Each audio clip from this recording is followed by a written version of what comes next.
out, and it's not just Venom too. We have Iron Fist, we got Doctor Strange, which, by the way, free skin for Doctor Strange. That's always super cool. Ancient Powers Awaken. Make sure you guys check that out.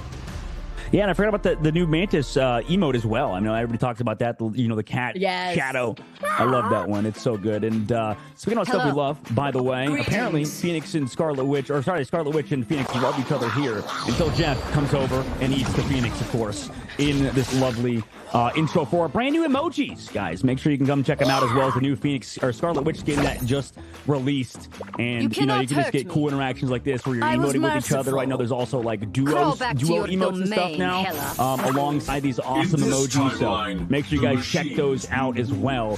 As everything else in the game is released right now up until you have a while to check this stuff out. Is like a player. I love Phoenix for Scarlet Witch, by the way. Not only does it change like the noises too when she tries to ult, but she looks fantastic, literally fabulous with that different colored hair. Actually, personally for me, one of my favorite Scarlet Witch skins that have been out. Yeah, absolutely. Sorry, I don't know why. I was just thinking, I'm like, when is Vicky going to do a Scarlet Witch cosplay? That was the number one thing that came in my brain because of the fact that you brought up how Scarlet Witch is one of your favorite heroes. And by the way, schedule, sorry, that just happens sometimes. We lose train of thought. As I'm sure a lot of our viewers coming in now are wondering where we're at in the tournament, right? It's round 10, round 11 today, trying to refocus and learn what's going on in the Marvel Rivals esports team. Because Vicky, we've talked about this. North America, it's getting so exciting. Like the teams, everybody's getting just like incredibly close. I would say power level wise, right? I'm sure you noticed that yesterday, right? It just felt like a lot of these teams that are early on in the matches. I mean, it looks like they're looking way stronger than they did in previous MRCs. Yeah, that's what I mean, too, because you're also giving these teams way more time together, right? They're able to be cohesive. They're able to figure out what they need to do differently here. As the total prize pool, let's not forget what they're fighting for here. $14,500 total prize pool, with the champion walking away with $6,000. The runner-up, that's basically a $3,000 money match out here, with second place losing that out here, but still walking away with $3K. And this is all money you can make if you grab your friends to jump on together. If you think you guys could take a lot of these pros out, I mean, that's what this is all about, right? You get to join, group up with your friends, and see how far you could go. Yeah, I mean, there's not many games where you have the esports client in the actual game itself where you can queue for the tournament. So that's a great point you bring up, Vicky. And, it's awesome that, by the way, a lot of the top Ignite teams are competing. I mean, that's the coolest thing about this MRC Season 3 is that in the last one, it was during Ignite qualifiers, also during Ignite matches themselves. And, a lot of the Ignite teams couldn't play. Now, a lot of the top teams are playing. So like you said, Vicky, I mean, you get to play against the pros with your unsigned roster in a lot of cases and sort of make a name for yourself, like we saw out of teams like Techie XD, out of Ego Death. And, both of these rosters, both of these teams got picked up by better teams and other teams, and then also got signed to organizations. So we're heading into the first game of the day, Vicky. It's going to be Noir versus Tri-Z-Force. And you mentioned how the systems change, between Ignite and stuff. For MRC Season 3 for the championship, it is global bans. So, each team has 2 protects, 3 bans on their side. Noir we saw yesterday. We did not see Tri-Z-Force, which has a player named Skibbity Jimmy. So I'm sure a lot of people are going to be excited about that. Human Torch ban, though, comes out on their side, and same thing with the Black Panther. And, we usually see those two. I think EMEA, we saw the Captain America bans come down through, but also a Loki Protect and Luna ban comes out on the side of Noir. It's interesting, too, because now that you mentioned, like, the global bans, right, then you get to really consider, okay, what can we use, what can't we use here? What are we going to do to not only elevate what we do better, but prevent what this other team may throw at us? And Noir being a team that you and I are very familiar with, I believe now changing their name to YFP, you were telling me earlier on before we went live, a team that we've seen a few times already. We saw the confidence.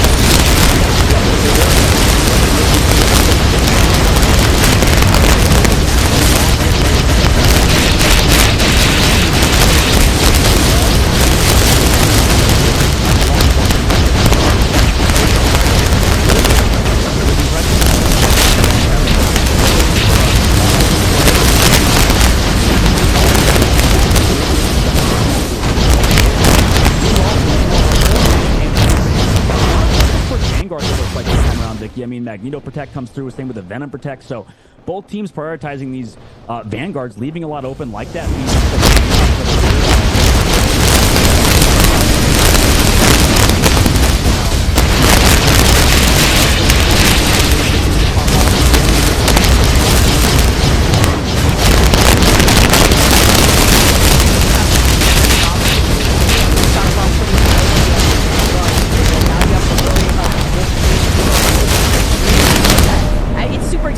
think on this map too, it's really great when it comes to getting around that next choke once you exit out of the spawn room gates, where you get around that next corner.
Looking pretty damn good. I mean, two kidnaps in a row. Unfortunate that's on.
Due to the fact they went down earlier, and so you can't really bubble that cloak and dagger during that. And this has honestly been a pretty solid push, I think, from Noir thus far. I mean, they took that first point with somewhat ease. It only took a few ultimates. I mean, the recontest came through from Joker and that Kraken impact, but after that, now he's swapping over to the Punisher. They're also putting out a Thing player of their own, which is interesting. I don't think we've seen too much of the Thing. Look at this, Vicky, as well. We have another controller player, Kanuya, as well. We've seen yesterday. This is, I think Shib talked about it yesterday. It's like the first controller player on support we've seen in North America.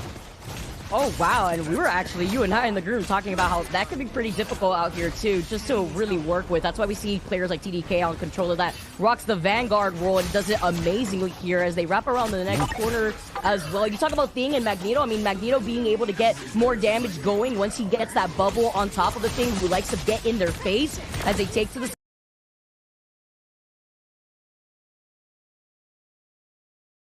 guys here too. Phoenix Force active here too before dropping down like a kamikaze, hitting all three. Gets the 3K, gets the follow, but it's another wipe in favor for North. Yeah, and I think that is a textbook example for a lot of people not knowing how to use their ultimates. I mean, both Hopeful and 762 using both duelist ultimates at the same time. Definitely a smart play. And now look, close to the spawn camp, potentially coming through from Noir. I mean, they used Last Stand. They used that song earlier from Hopeful. We'll see if they can catch somebody off guard. Tri-Z-Force actually just giving it up. They're actually just going to back all the way to third point, man. That's impressive that, they don't even come back for the retouch. So right now, Noir are just absolutely snowballing Vicky. And it looks like with 4 minutes and 30 seconds left, they need to get a single fight here. At least one win from Tri-Z-Force. Maybe they can combine, Kraken impact alongside Magneto ult or something. But Iffy is waiting with this Wolverine in his hands. Here, kitty, kitty. Here comes the toss. Right there on top of their heads. Doesn't get the kidnap. Gets the bubble to protect him here. Clobbering time on top of it all here, too. Just trying to keep the team alive with the Cloak and Dagger ult. The Meteor M this time around doesn't land it smart, keeping the rest of Tri-Z-Force alive. Yeah, right now, I mean, they're able to keep pushing forward. Joker gets out right his own ultimate. Losing one of your duelist players who has is so crucial for their team, but obviously they trade back, you know. Ultimate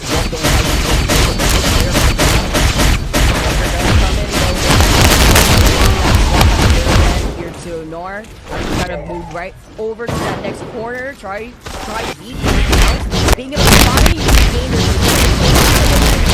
in favor for Nor here. But now they'll be able to move right back in with 2 ultimates of their own. Yeah, disengage from Noir.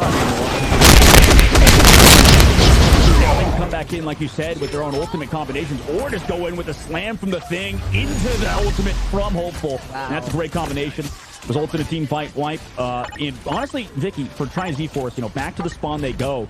It's going to be hard to break out of the spawn, too, with where the card is. I mean, it's nearly around the corner. You can maybe come back in with a thing ultimate, but it's going to be against that last stand from 762. See, here was 762 now wrapping around. You can see that they're waiting right there by their spawn room gates. And as you mentioned, it is really difficult to even get your footing once the team has pushed up the way that they have as Nor positions themselves. The clobbering time, Skibbity Jimmy in trouble. The Meteor M point blank hits him right on the noggin as he's going to be able to take up on top of the high ground here. These picks so crucial here in favor for Nor. I mean, yeah, right now, just kind of playing towards this point. You got the Terra Cape on to JRP too. I mean, this is going to be hard. They'll be come back in with the Meteor M. Usually just sort of zone out, waiting out for those, you know, the strategies to kind of come in. And JRP actually trades back Ipsy, so that's not bad on a re-engage. Oh, gonna be able to try to slam that down over on the other side here too. Looking Dagger also gonna be able to keep them alive. This is great here, not only to help them reestablish the re-engage here, but also being able to build up this space because now Nor are down to 1 minute and less than 55 seconds after they had all that momentum. And they come back in with Clobbering Joker, able to trade back Tones at the backside. It's traded for JRP. There's a lot of damage coming out from Joker. Unfortunately, the healing is just so much in the wall. We're building up towards those grab ults again. They lose JRP, who had one of the only ults with his clobbering time. Now they try to come back in through a Joker. And they're getting some stabilization. I mean, they've been held for about 3 minutes here. They come back, disengage. Noir, but this has been a solid hold so far, even if they were to lose now, considering how things were getting snowballed out of control in the street phase. It really highlights that the swaps that we saw from Try Z-Force really worked out for them too with the Punisher, but then you have to worry about the Phoenix Hopeful up on the high ground, finds its mark, Joker goes down next. That's the FPS now gone and out as the clobbering time comes in. It does hit Kanyo, he does get stunned just briefly here on the other side, about to reach that Loki ultimate, but the Cloak and Dagger re-engage here from Try Z-Force helps stabilize them. I wonder, this is interesting. I mean, JRP's been doing so much. I'm not sure how that clobbering time even connected on the backside of 762. As it was last second, Phoenix Soul actually gets, I believe, fully, not even fully deleted, so didn't all get off. Vivi on the backside does connect as well with the clobbering time, but the strategist holds at least on defense to sustain. Alright, but then being able to find that Cloak and Dagger, though, does not have that same sustain minus the Loki. Who is able to utilize that after getting that copy duplicate. Will throw those stuns just briefly. Iffy, though, maybe to follow up with Hopeful, knocking them in the head here with the Phoenix, and is able to find another pick. Tones on the other side, trying to gatekeep the other side of the spawn room doors. I mean, Joker comes back, gets the stall on Phoenix, on Psylocke, and there we go. 14 seconds left. They fully cap it out. And that was almost a clutch play there by JRP, Vicky, it looks like. I mean, he came back with a clobbering time, went down during that. You called it out, how that Phoenix was just in his face, doing the animation cancels with the melees and the flight. You know, you can just kind of go back and forth and just do an absolutely insane amount of damage. Unfortunately for JRP, going down in his ult was huge because I think he was a catalyst to Try Z-Force. I don't want to say J-Z-Force. Try Z-Force. He was like doing so much. I mean, just consistently on the thing, putting all the damage, you know, getting up 2 ultimates every single time. And we saw 762 get stunned up towards the end on their first sort of, or on their last defense that they got off. So really huge work done by JRP. And it's interesting because you are not even going for many like damage boost plays or something like that with some Storm or with Mantis. So they're just kind of going, you know, raw damage with the Wolverine and the Phoenix versus the thing on the opposite side, which they made that swap last second. But it's kind of worked out with 14 seconds left. Try Z though. You know, we'll see how their attack goes, Vicky. We already know it's pretty hard to like cap out maps in general, right? In this game on Convoys. Yeah, it is, especially like when you manage to finally find that momentum. They were doing a really good job at least trying to restabilize around that very end, like you mentioned. But after making some of these swaps, maybe this is what they needed, right? They're now, I see that there's more limited time in the time bank for Noir. They have 14 seconds left versus what they had before. What, they started on that third point where like 4 minutes it looked like, I believe, if I could recall correctly. And now swapping the sides here, Noir trying to hold on to that high ground with that swap up and having that team up once again with the Wolverine. And I think it's interesting they're running a hell on attack too. We don't usually see this in 7-6-2. You know, sort of waiting for that pickoff that we saw earlier, Vicky. I mean, that could definitely work out in their favor, considering how, you know, 7-6-2 has been so sneaky with these kidnaps every time. And, you know, hopeful as well for the top left flank, just constantly pressuring out this back line has been crucial as well. Maybe getting those greens out from Skibbity Jimmy, as well as they have that team up with Joker, so they're trying to maybe, if Skibbity ever goes down, they could be resurrected back from Joker's team up. Yeah, very good point there, too. And you see Joker's actually trying to continuously press Hopeful up on the high ground right there, too. You get the team up here, Kitty Kitty, as he dashes towards the Thing here. Doesn't find its claw marks here, though, as the bubble comes out to protect them. Here comes a lot of that damage, and this forces out the Cloak and Dagger ultimate to help bridge in this gap, to help the sustainability right here. As TriZ force now wrap around on the other side. The claw frame time, huge here. Catches full throw at the same time. Coach holding on to that Cloak and Dagger ult just to keep her alive. The Hopeful goes down first. And they come back in, getting the reset. 7-2 trades it back. Constant resets, but oh no, that might be too far. Oh, he barely missed, comes back as well for the Thing who's in his back line. Again and again and again we go. Bucky coming out as Hela now takes to the skies. Goddess of Death forces everyone back. This builds up even more space. If you think the again wasn't enough, well, now they're going to have to give them the point this time around. They're going to give it to them fourth here before trying to maybe go for the re-engagement. If they have the time, it looks like, as 7-6-2 does touch the cart in time. Talk about timing. He also coming in with the Doctor Strange portal. Yeah, and this guy, I mean, Hopeful's waiting last second, knowing everybody's looking at him, totally trying to land, but hard to get off when everybody's shooting you in that case. Flies away. Oh, Joker, what a shot. Catching a Hopeful. You caught him sleeping out here right there, right before it lands onto the ground here, too. Clobbering right through the rest of the enemies here. Gets a 2 punch on the 2K here. The sustainability now for Coach just to wrap around the rest of the payload to help them out. But Joker sneaks in that headshot onto Coach. You know, I'm not going to lie, Vicky. It's kind of surprising to see the Thing be, like, just pop off as much as he has in this series, specifically JRP. I think JRP on the Thing has looked phenomenal. I mean, the strategist keeping him alive, and also, like you said earlier, with RMV going insane with that Kraken impact, has built up another one. But it's cool to see that the Thing is kind of getting a lot of value in this series and in this game. Yeah, I think in the past, you know, you switch to Bucky, you switch to more anti-tank heroes, and the character doesn't maybe do as much. But in this case, in this series, it feels like the Thing players are really turning the tides. Yeah, and I like this too, because we saw Emma Frost banned there, so we won't have the Emma Frost like team up as we see Joker land another shot here. Point blank in Joker's face. Tones gets the Meteor M here, and Noir are now not only restabilizing, but flipping the momentum right back in their favor, holding back TriZ Force. Yeah, absolutely. I mean, Vanguard play has been at the at the forefront of MRC in this season. It feels like every single highlight play is done by a Magneto player or a Vanguard player. Okay, never mind. Just rips the head out of my mouth. He just at the left side flank takes out Joker within 2 shots. Impressive, insane aim by him on that flank. I'm not surprised, too, that Hopeful went to contest Joker on this Hela as well, right? Because you want to try to be a sharpshooter when you're Phoenix as well, but now at this point, you take a different off angle here. You get the team up, too, where you could resurrect locally, like you mentioned, within their own team, with Kanya being on Loki. Cover in time, it does find Joker. It finds a Magneto. Will throw goes down. After he comes back, though, he will at least have the Meteor M to deal with Coach once Coach, the Cloak and Dagger, gets the ult. Well, this is the thing, too. We talk about the difference between Phoenix and Hela, by the way. Immediate Hela disengaged from TriZ. They just know they could walk around the corner. But the big thing with Hela is that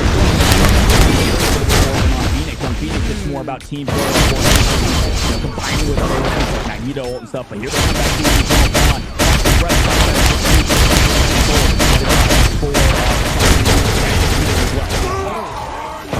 the 3-man club. In fact, are gonna get the follow-up here too. Gets immediately shut down. 7-2 enters right back here. here with that Kraken impact. Hopeful also finding that run. Come right back in on the Doctor Strange 2 as Try Z-Force finally in the space. I mean, the team back is what you want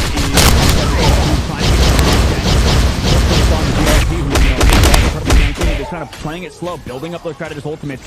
Very far from it from now, but it doesn't matter because Will throw it, snipes off Hopeful. That always feels so nice when you land that projectile as Magneto, especially with Hopeful being as low as they were here now, as Will throw backing away, does not have the Meteor M to stop the Cloak and Dagger Eternal Bond here as they move up here. Joker does have the ultimate too. They needed a reset, but doesn't even get away. 762 is busy finding their heads on a stake one by one as they fall. They are going to continuously hold up on Try Z-Force's spawn room gates. Yeah, I mean, 762 swapping off the Wolverine is interesting, but I guess with the thing, it's hard on Wolverine, considering, if it's a Groot or something, you can always kidnap him, but with the CC immunity at points for the thing, it's not as strong, I guess, and for 762, he's swapping off the Wolverine, realizing these thing players are actually kind of shutting him down, and right now, he's getting so much damage coming in from that guy, like you said, Vicky. He's doing amazing on Bucky. Great alert. He's up. Ready. Low throw. Now retaliating with his own meteor and prevents the restabilization from Noir, and this is going to be a team fight win for Try Z. But a lot of ults committed, I guess. When you look at the old cards, 3 ultimates just to win that fight. And Cohen's committing the meteor earlier on, and unfortunately, he will throw, and the team to sort of play around it. Joker on the flank as well. Needs to find overtime does get down. Come out, and there it is. Hopeful when a Cloak and Dagger ult is available. Even more important, though, Hopeful's very close to that ultimate, so that way you can just completely clear this payload. Overtime taking away, and with the Cloak and Dagger here from Try Z-Force, who had already committed to the Eternal Bond, they won't have this restabilization now once you see Hopeful in the sky. Yeah, Hopeful in the sky. Also, Ayabakumo to close it out with the Goddess of Death. They recap. I mean, you have a portal here. They could potentially stall it out for Vicky. He wants to even jump into the portal. So smart. That was an incredibly intelligent play. Now, we're done with the first game, first map of the day, Vicky. Game number 1, going to go on the side of YFP, or in this case, well, their old username. And, congratulations to them. Big map number 1 for sure. Huge here for them, and also really big to be able to see the adjustments that we had from both of these teams. Noir, who had swapped off to the Phoenix, and the Wolverine. You don't need the team up here in this case when Thing is just anti-CCing you at the same time, prevents you from trying to get away. But even better look, too, making the adjustment even when you have to match with the Hella, with the Mats and with the Bucky earlier on before, too, with the Kraken impact.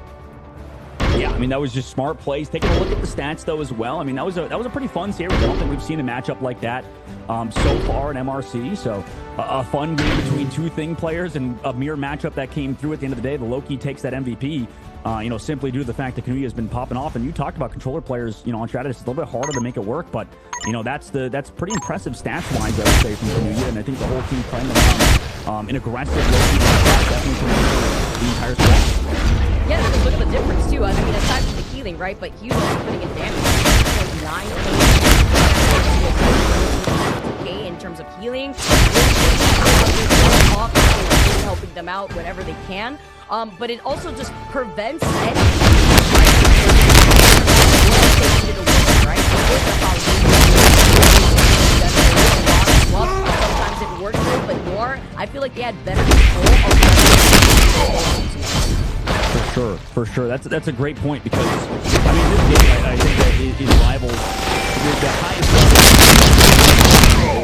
combinations. And, Vicky, like you said, you're a professional.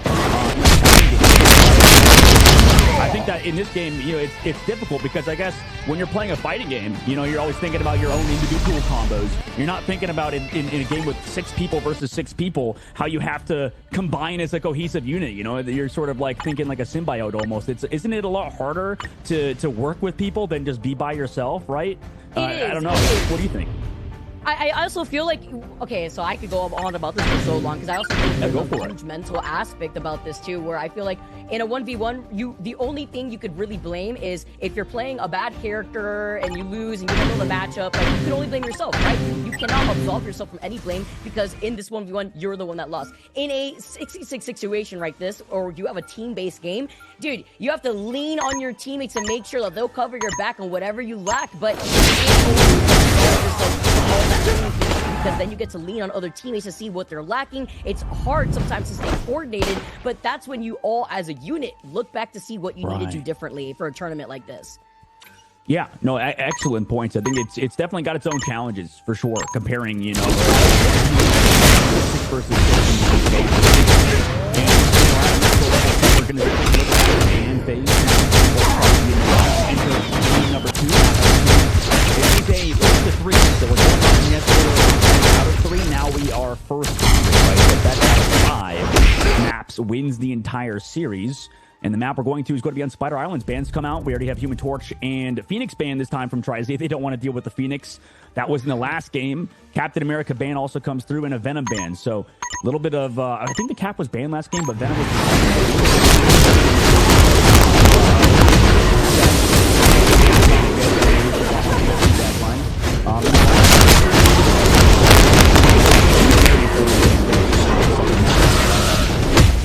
We still have the same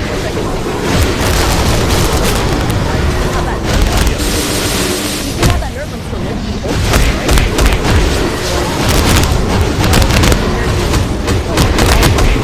Super important. We saw what that did at MRI.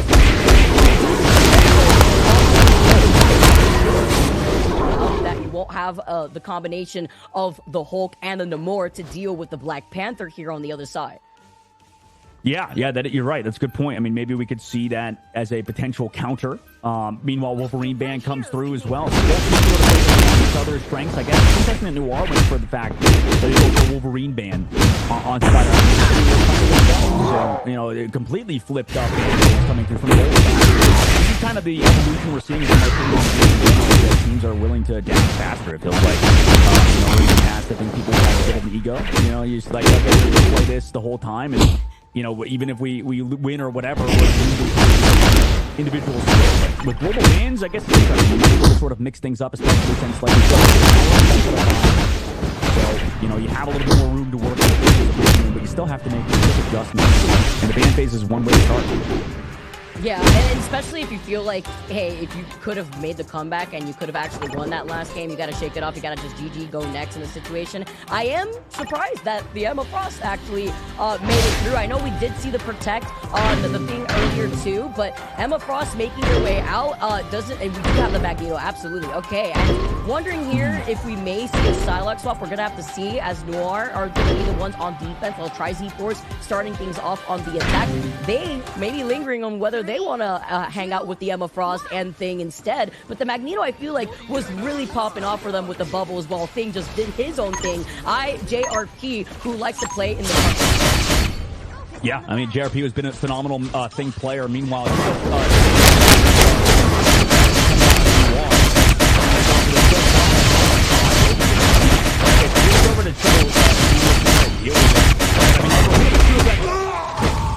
maybe from Joker, and you know, in these with Emma and Magneto, you talk about how Emma does so much damage.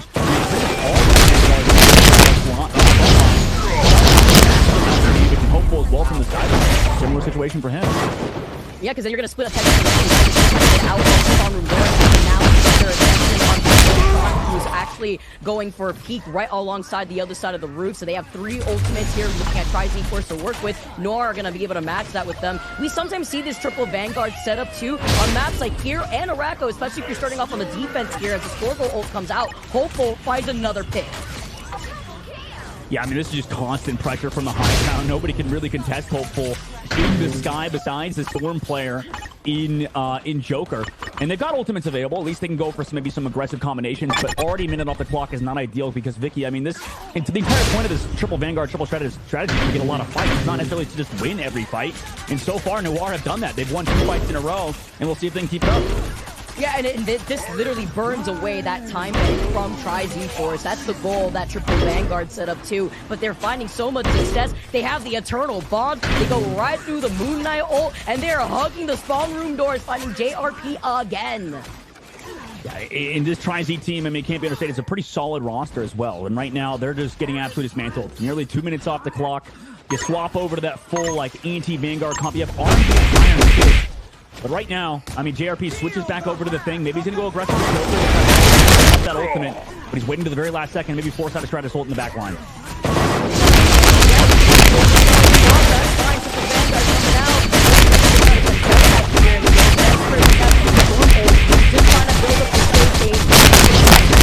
Now forcing more back, but Coach here side by side with the Eternal Bond. Alive with Cooperate time, even though it did not take them down. Down though at the end of the Eternal Bond, and something else you have to worry about with MFR having that command line that can grab the Trojan dagger.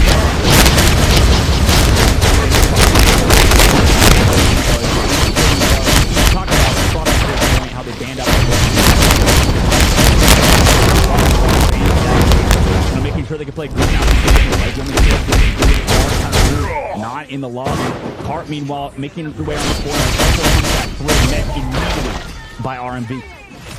RMB just trying 1 second just to meditate before a portal just appears right behind him and he gets jumped. Managed to get away though in time, but we get the copy clone from Kanya, just going to allow them to hold all the way forward as We Love Kirk is going to even have that Luna Snow ultimate. It's a little dance off out here too, while the Storm ultimate too. The Omega Hurricane puts everyone in its line of sight, but the nice sustainability here from Noir keeps him alive before 72 gets taken out, and the Eye of Agamotto now from Tones finds the stun here, and Joker goes down with it. A huge point of interest there from Tone as well. Like you said, the Eye of Agamotto connected flush, able to find 762. Going to come back on Spider-Man. Maybe come back and maybe can help contest this objective. 20 seconds left to go. Right now, this has been solid from Noir. If they can hold here, that'd be huge as they move over to attack. But oh no, they lose Tones, who just used the portal earlier. And will throw at 100 damage. You talk about the damage output.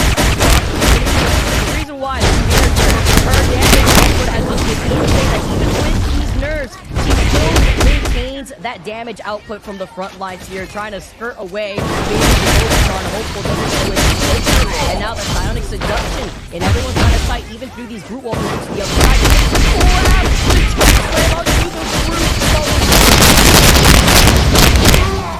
Yeah, unfortunately, 762 on Spider-Man hasn't done that. 2 in a row going down. If he trades it back, though, so he can restrict a little bit of space and all. So it may not matter. I mean, just how many fights can you get here? Huge one time, but doesn't have fall.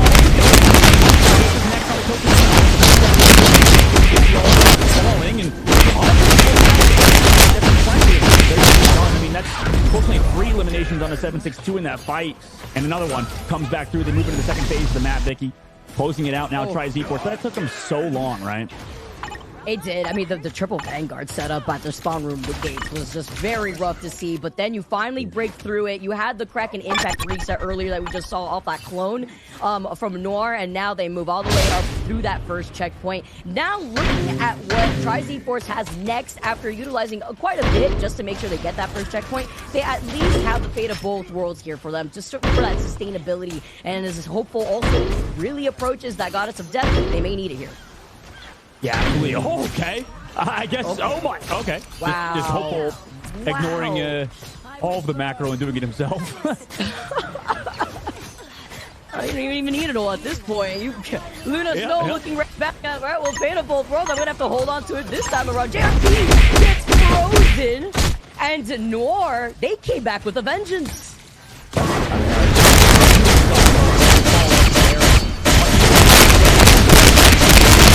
Through the map.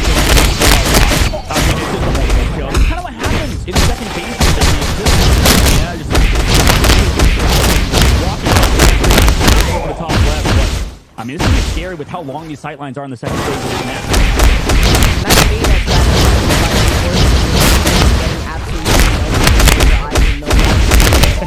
Through the onset of damage that Hopeful is at one point. If you move up here too, Hopeful is back away, but it's together by Coach and Tonio.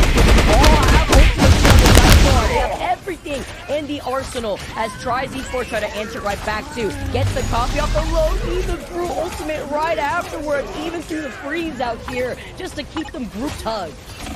Yeah, I mean, everybody's staying alive. The Strat is doing a good job keeping everybody up in the friendly prison. That's usually rare that we see that even through Strat ults. Usually combinations are enough to deal with it, but they don't have any left here, Vicky. And Noir on their defense. They've got the Luna Snow Dance for 23 seconds left to go, and a Kraken impact could be huge from this defensive side unless the pick happens. At least they will be able to get the reset, too. If 762 wants to go absolutely crazy, having that Fate of Both Worlds is going to really help them out here in that sustainability. JRP, though, Ayabagamoto finds 3, including Coach. Coach is forced to pull the trigger here with the Fate of Both Worlds here. Armed and Dangerous coming in with that Kraken impact. Tries to get the reset here, too. It looks like here. Joker on the other side at 762, though, goes right back again. And again he goes as RMB also... He shuts it down immediately! Oh my god, that was beautiful. As soon as that Iron Fist came in, just deleted. Sorry, Vicky and Noir. I mean, they got it done. Try Z-Force got stopped. The very end, just smoked 2 people at the same time. That was sick. You know, unfortunately, I mean, that's still farther than they did on Aegis. But regardless, actually, no, it's about the same distance if we take a look back at the last map. So, literally held like right before that second checkpoint. Yeah, good job from Noir again. I mean, that's the value of Triple Vanguard, I suppose. You know, playing that, first point, you almost hold with a minute 30 seconds left for Tri-Z-Force. And, at the overall, look at the entire map. They made it kind of far, and they had moments with Joker and that Kraken impact. But regardless, Noir, I mean, they played that overall ult charge game pretty damn well, right? I mean, with the Kraken impact from themselves, and then Hopeful also just trying to put a limelight on themselves at the very end, too, stealing away some kills after finding those KOs over their heads here, too. And it's also allowing them to have that reset when you have that Loki. It really helps you out here. You mentioned that in the first game. We get to see it play out now in this second game. Seeing what Noir is going to do to try to break through the chokehold of a possible triple Vanguard setup that we do see Tri-Z-Force rolling out with. Yeah, I mean, Noir, they have to counter what they just did on defense. That's the difficulty when we go to maps like this, and especially since your entire game plan was get rid of Wolverine, make sure that we can play that comp, right? So now that we swap over, obviously the shoes under their foot right now for Tri-Z-Force, they get to play what Noir did. But, Noir, a very practiced team, also a team that is qualified for Ignite, so they're incredibly talented and have the team play and strategy to deal with stuff like this. We'll see if they get it done now. See as they move out of the spawn room. Great, looking right behind to make sure everyone is grouped up together as Tones being on that Moon Knight, by the way. It's to be able to clear a lot more of the pressure from these chokes, especially since you're knit tight before that first checkpoint here. And so you have everybody in those alleyways going up the stairs earlier once they get through this first initial choke. And then 762 also splitting the attention away from Tri-Z-Force being up in the sky, also using Storm. Yeah, I mean, this is just constant pressure coming in. They're building up the hand of Conchu. Usually the first ult built in this case, but also Stratus ults and actually strangling prison almost up for Tri-Z-Force. So before the hand of Conchu comes out, I mean, a play could be made by Tri-Z, but here comes Twirl ult from Hopeful. Joker, though, being on that rocket, they will have that BRB machine, and everybody gets it. The Gru ult, the follow-up on top of it all. It's the JRP show getting the revenge that they needed, sending Noir back to the spawn room gates. I mean, Trions looks pretty good with these compositions that rely on JRP hard carrying, and the same thing with their duelists or their Vanguards in general. So nice to see JRP have a huge friendly prison, but ult still over on the side of Noir now. It's their time to go in. Oh, you can go the hand of Concha, as you mentioned, too, forcing everyone back, but we have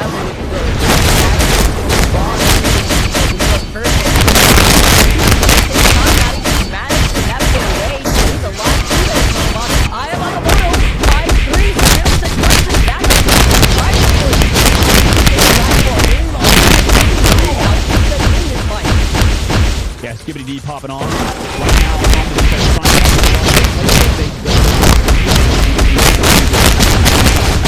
Right now, this triple duelist comp hasn't been panning out for Noir, and they're sort of walking out. Now Pearl comes back through. Here comes that Hurricane in a moment from 762.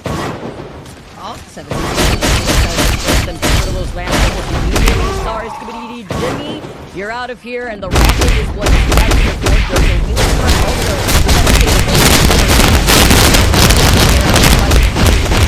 wrapping around on the other side. 762 though, as Toad finds RMV after making the swap up to Punisher. I mean, they're slowly walking it in. I mean, the damage has been too much, and Coach just hit some nice shots on the Mantis. Wow. Minute 40 seconds though left, Vicky. I mean, this was sort of similar that we saw out of Trines on their attack. So right now, Noir actually kind of in a similar position. Hopeful now over to that Hella. You know, gets a lot of damage boost. I think we've seen Hellas pop off heavily in these sort of high damage dealing compositions alongside Storm and alongside Mantis. So we'll see if Hopeful can do it with this solo tank composition. Tries though. You talked about it earlier. They have BRB always up from Joker, so they're always, you know, kind of 76 almost with that Resurrect, and they also have the See You Later available. But Joker, oh no, losing the BRB and him. That's so bad. Maybe no more Sia anymore here. If anything, Joker's Sia. MIA now is the Eye of Agamotto comes out, and JRP with another ultimate taking out Tones and Kanya, both 2K out here for Noir as now 5-4. So also trying to restabilize the 762 has been a problem in the side. We're talking about this is one of 762's signature heroes, and it's for good reason, right? I mean, there's so much pressure coming from the sky.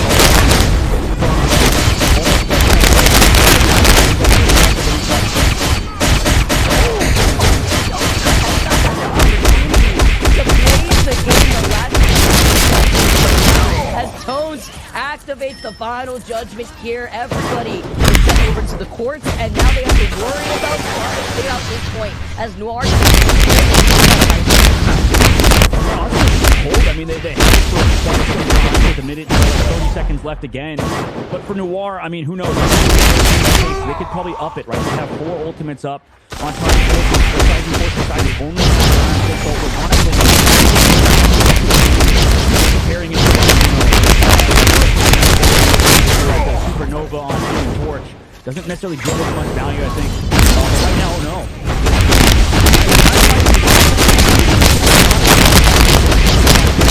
On the main line, and Hurricane takes down one. Kick 762 and Hopeful are basically doing the rest. You try to dismantle them, split their attention at the same time, and then 762 just wraps around on the other side here. They clear out Tri-Z-Force. They try to contest for a little bit. They did stall out the cart for the meantime, and now Tri-Z-Force having to regroup together. They will have Skibidi Jimmy with that ultimate, at least with the Fate of Both Worlds. Yeah, that'll be a lot. I think for Tri-Z, Noir as well. We're in the open too, so this is kind of where the Storm should theoretically fall off, but the Hella also still does pretty damn good. So Noir, let's see if they can force anything out early. I mean, that'd be huge for them, or find a pick. They've done it before. Can they do it again with Hopeful on the flank? He's pushed off, it looks like, for now. Will Throw does have that Psionic Seduction, though. Tries to hit the sky here as 762 uses the building to their left just to get out of cover before getting drawn back in over to the broken walls. As Skibidi Jimmy keeps the rest of Tri-Z-Force alive. Will Throw moving up, but 762 still finds Joker. Whether Joker is on the rocket or now even making that sub over to the Silent, getting shut down again. Yeah, it's tough. RMV, I feel like, was doing more on the Bucky than he is on this Iron Fist so far. Agamotto comes out, but it's met by Meteor M. Oh no, JRP goes down. Oh no, JRP getting a taste of his own medicine after hitting those double ults that we saw between the Doctor Strange.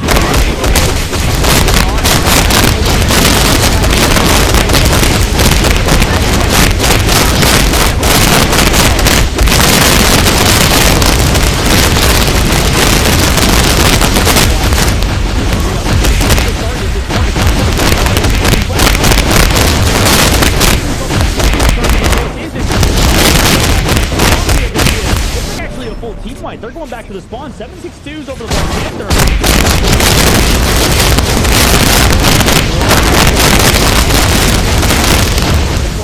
Yeah, go over to the Doctor Strange here.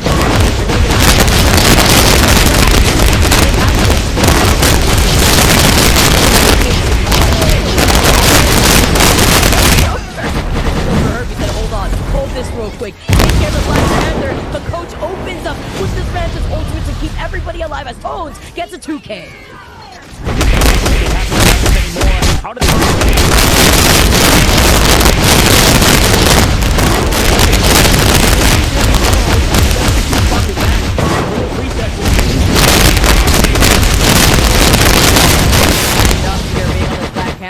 finding JRP, RMP trying to stall, has the Iron Fist ultimate, but they don't have something to counter here. Hopeful and the Goddess of Death with nobody left to stop them. Noir clear the point. The Doctor Strange portal now from JRP, the desperate attempt as they cannot get there on time.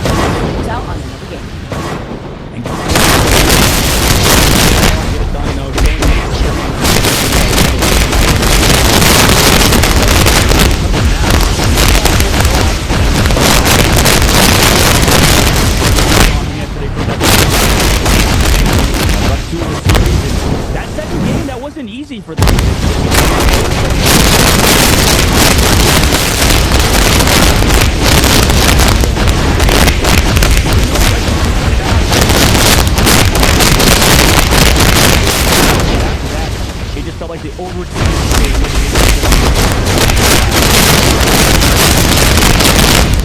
is, I gotta be honest, suboptimal for a Psylocke player, but it was hard, I think, when you play with an Iron Fist as a duo. It's again good.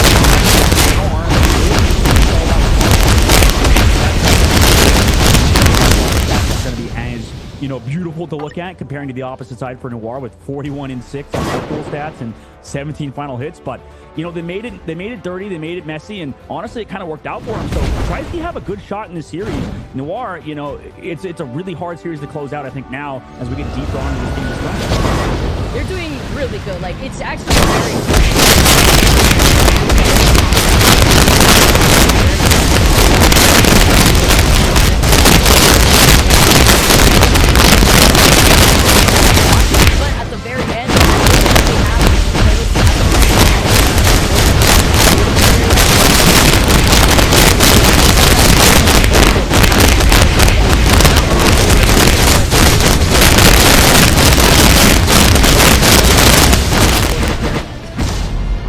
Your recollection of what happened, Vicky, is actually genuinely impressive, because as somebody that brain turns off, as you saw at the very beginning of the broadcast, I just like they just in one ear out the other. So I'm glad to have you for cases like this when, you know, like you said, that end, I mean, it was such an amazing series and matchup, you know, like you called, I mean, no Stratus ult, so they couldn't even sustain after that.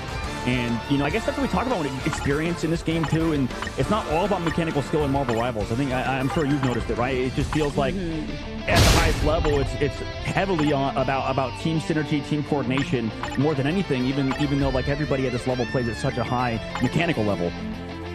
Yeah, I 100% agree, because you're doing so much at the same time, too. That's why we talk about ult tracking, because you can have the best mechanical skill there, too. But if you have nothing to help sustain through a very high damage ultimate, especially when the goal is just to clear the point because you ran out of time, that's even better for the opposing team, who does have that utility, even if they had lost out on the previous fight, as long as they managed to touch. Yeah, absolutely. And I think we have an incredible series on our hands. We'll see if a reverse sweep could potentially happen for TriZ. We're going to go to the We'll come back.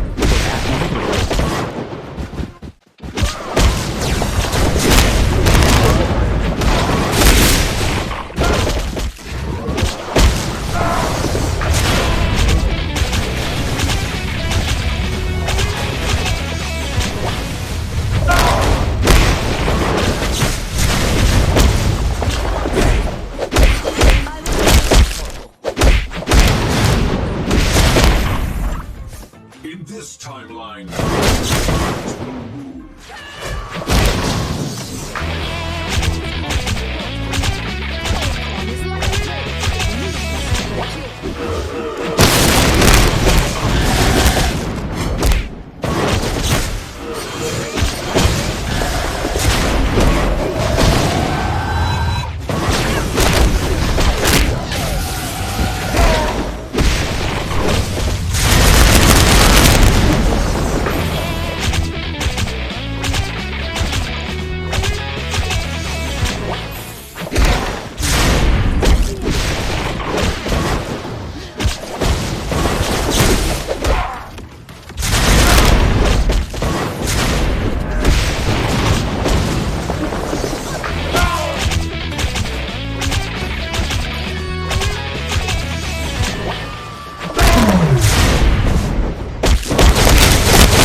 other guy's been doing a lot of talking for me. You remember old Eddie?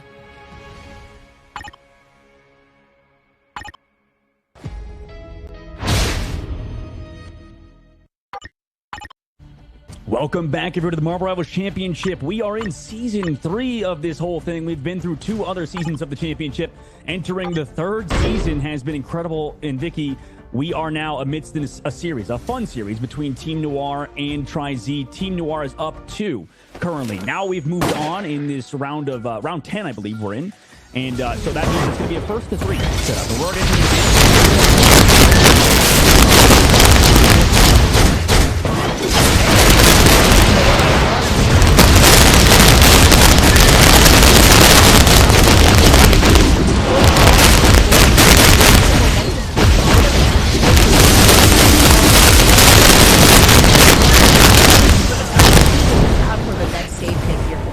so then we got to see a lot of counterplay going into that second game after making the awareness. And of course, too, on Spotter Island, you can hold that triple Vanguard setup that we saw.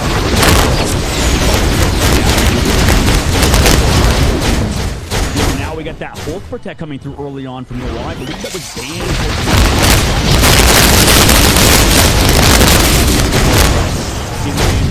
Come out as TriZ. That could be a potential. You know, that'd be interesting if we could go for that.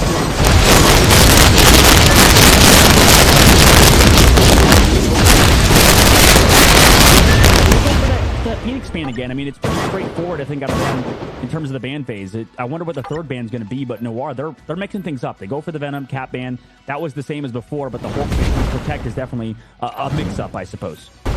Oh, and they get the Namor, too. Wow. Okay, Sorry. so that means we have the whole... No, you're good. You're good. I was actually about to bring that up, too, because, you know, we haven't really seen...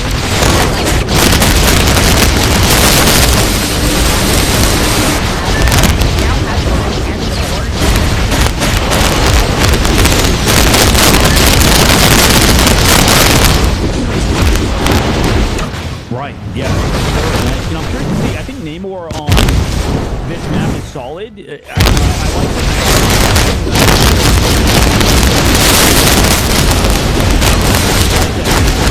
definitely can actually destroy it. But I'm curious. Like, it depends on what happens in the upcoming map. Sometimes we'll see like Punisher Storm compositions.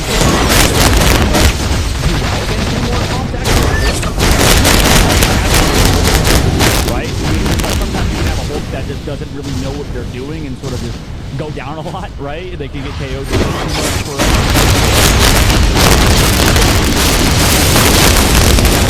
Absolutely disgusting for sure. And you know, strategists definitely have to deal with the brunt of that force as a Magneto ban comes out. Full Vanguard line ban out for Noir. Wow. Okay. And I do like the call on banning out the Magneto because once they saw the safe pick over to the Emma Frost, they don't want the team up to go in combination with the Magneto. They could already get it with the Psylocke at this point too. And even better too, because when you have no Magneto, you won't be able to build up that damage alongside the Emma Frost once you put a bubble on her and you just let her hold forward and uses that psionic seduction that also just could help turn fights here, depending on what we may be seeing from TriZ Force. Looks like they're going to try to mirror that with the Hulk too. Yeah, I think this should be a fun one. This is going to be interesting to see kind of the better team in these ban phases because a lot of really good heroes, like you said, got banned out. I mean, an entire focus towards Vanguards for Noir. And on the opposite side for TriZ, they've banned out like a lot of the good duelists. They banned out 2 of the top duelists in Human Torch. We already know that Namor's getting good because of protection. You can't really go for a ban onto another hero like, well, for Psylocke in this instance. But you get that Psylocke team up for TriZ Force. And for Noir, I'm curious if they match on the opposite side. And that's the interesting part, Vic. You brought it up earlier, the difference in format in our tournaments, right? Like, because we have MRP, it's a global ban system. And for Ignite, it's individual bans, right? You can ban out specifically the other team's heroes, and it's available still for you. So it is like the difference of opinion, I guess, of what the strongest heroes globally are right now for both teams. Yeah, that's what's really interesting too, because it's not like MRI where, you know, you get to do that target ban system. You know, you get to also be able to rock that one individual hero that you want to be able to prevent the other team from using. Changes things up because it prevents both these teams from utilizing something that you see banned on that screen here as TriZ Force move up with the Hulk. Talk about getting set up already here, but taking it a lot slower in comparison to Noir, who've already wrapped up on the point. Yeah, I mean, they're trying to prioritize on counter diving, but oh no, they get counter dive on. Joker goes for that dive onto the Black Panther, at least trying to disrupt him. Gets countered, choked into the ground by Tonez. Good jump from him. Shuts down the Psylocke player early. Gonna be able to now move all the way up, and Will Throw gets taken down. Hopeful finding that mark. Hopeful's just always been on top of it too. Hopeful's been landing so many of these crucial shots together with the rest of this team. Noir looking like they're on top here for game number 3. Yeah, Noir looking clean. You know, that was, first of all, huge plays by Tonez, or Tonez, not Tonez, to find that pick on the Joker. Pressing out Tri-Z at the moment, making sure that secondary duelist besides the name one shot for Green doesn't stop. Come back to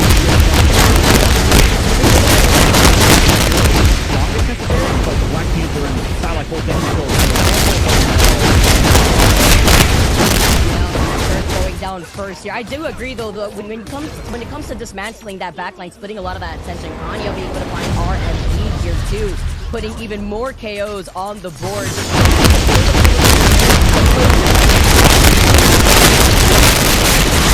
And then he loses out all that damage.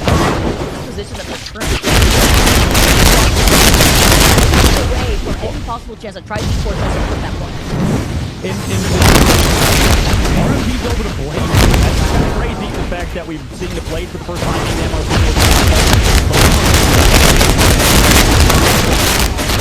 Oh my god! Even wrap around Skibbity Jimmy with the ultimate. Does he have the opportunity to execute it till the very end here as Noir get another wipe? And now you could see them not only going right back to the point just in case there's nobody trying to back out. Wait, why was Joker still here? It looked like he was trying to back up or something. He tried to wrap around. That's why they like try to advantage, go right back. But in overtime takes away. Now they have no other choice but to pull right back into the point here with still find JRP in the middle of it. Okay, at least it's pretty bang, but that was a huge pick on you. Yeah, that's way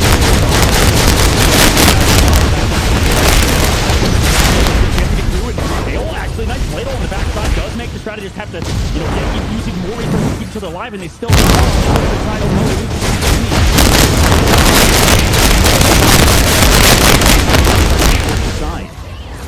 There's no strategist left now for Tri-Z Force at this point, and now the turnaround from Noir, as Coach also has that ultimate still gets the pick onto Will Throw a JRP, honing him down, but for what cost here as Tri-Z Force now are just forced to stagger, and Noir are just cleaning them up. Yep, no more portal. Game over.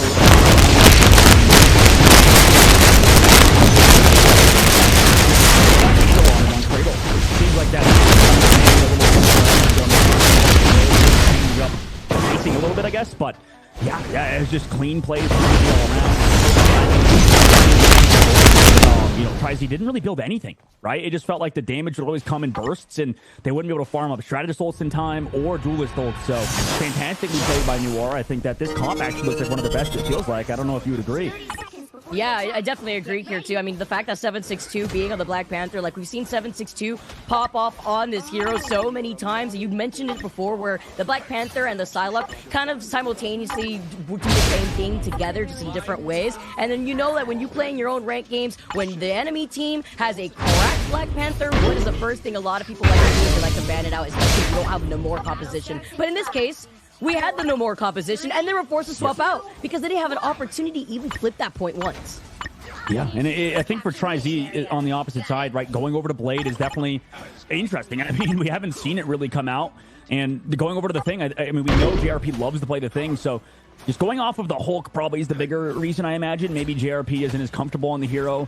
I'm sure he's fine on it, but regardless, you could tell, I mean, he's had his home when he's playing on the Thing. And right now, Noir pressed off his high ground. Everybody's together on Tri-Z Force, trying to play hard front to back, which makes sense for Blade, you know, role-wise. But, you know, I'm curious to see if it kind of pans out.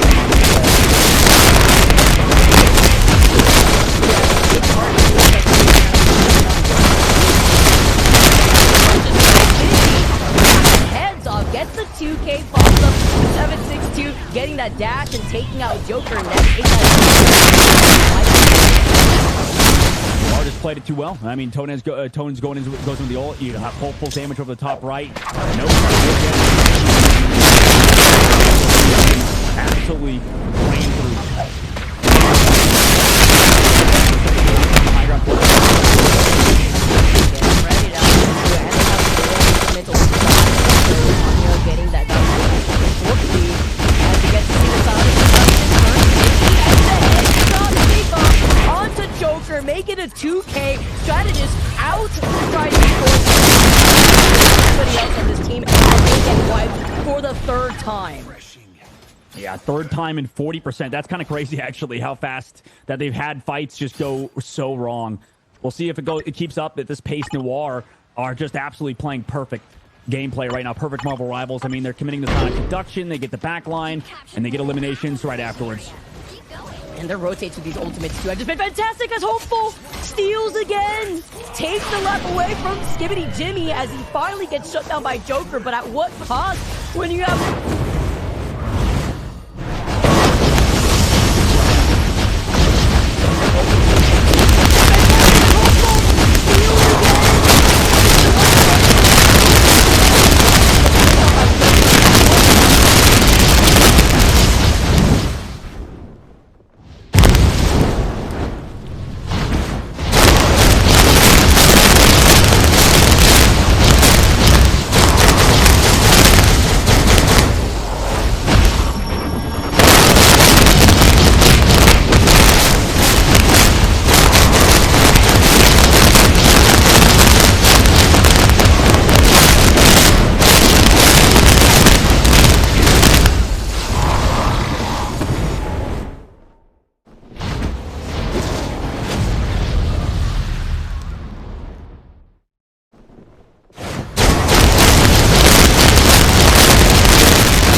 Bye.